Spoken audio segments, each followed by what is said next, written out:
I know you're expecting the final boxing game review, but we're gonna take a break from that. Since I was so gracious as to receive a review copy from my friends, we're gonna try something totally different. Some refer to as a cinematic platformer. Ooh.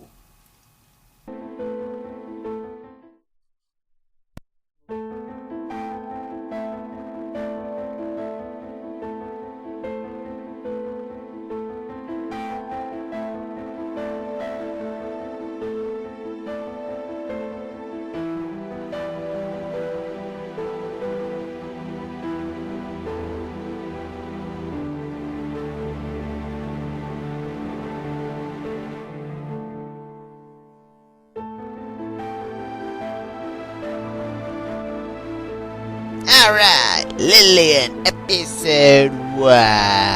Yay, a new game brought to us by Pixel Pickle Games. Ooh, that's a tasty name. Well, let's jump right into this, shall we? Lylian takes place in an insane asylum as you can control the girl Lylian. I have the name to give that away. Lylian, on first instinct, is, well, an insane person, ergo the straitjacket in the insane asylum. Well, you're right. She's not liked too much by her parents. Her only comfort is her teddy bear named Bob, which is possessed, that she made out of toys from other kids, don't ask. And her brain does not like to keep ideas to herself. Yeah, you know, the basic cuckoo, cuckoo, cuckoo. But later on you will find out she was one of the very few people who were actually mad before they went to this place. Ooh, something spooky's going on here. The story doesn't say a lot from the beginning, ergo the whole horror mystery theme it's going for. Well, starting out in the game, the controls are pretty simple. A and D, move left and right. W is like up, jump, and also go inside buildings. S will duck, as in the WASD controls. Also, the space bar is attack, and Q and R, the numbers will, well, do other stuff like use an item or thing. Which is really convenient, seeing as you can play the game with just one hand. It's all on that one side of the keyboard.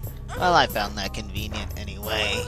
Well, as for the teddy bear, you will get Bob back pretty early in the game, and you can use him by pushing the Q button to crawl through vents and open up doors. Wow, that is one loyal bear, isn't he? Yep.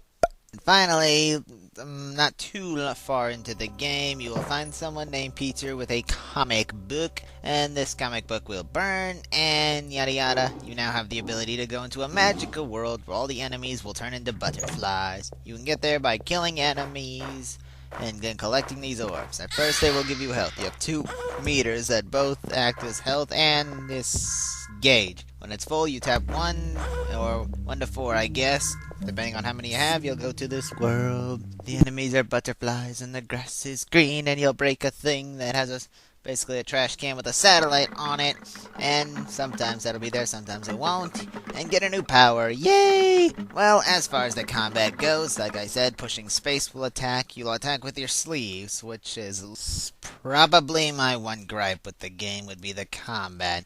It's not really that, well, enjoyable. Hitting with the whip is kind of tedious at some points. Hold over, do it like that.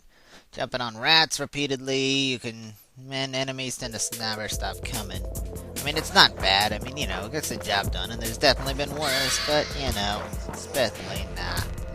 I guess it works, because it kind of fits the whole survival or horror thingy it's going for. The graphics are 2D, pretty simple. Nothing special, but nothing horrible. And the sounds are, well, pretty dang good. The atmosphere is really spooky. As the game goes on, you'll find out this insane asylum is actually some kind of weird factory thing. And, well, the story is full of weird twists and turns that is just too much that I cannot spoil it for you. So please, pick up this game. It is well worth the investment of, well, $5. Who can beat that, right? Yay! There will be a link in the description. All in all, Lylian Episode 1, Paranoid Friendship. I give you 4 scared weird people eating donuts out of 5. May you continue on in your Episode 2 to be awesome and enjoyable. This is Sendu of Light Studios, signing off. Ta-da-da!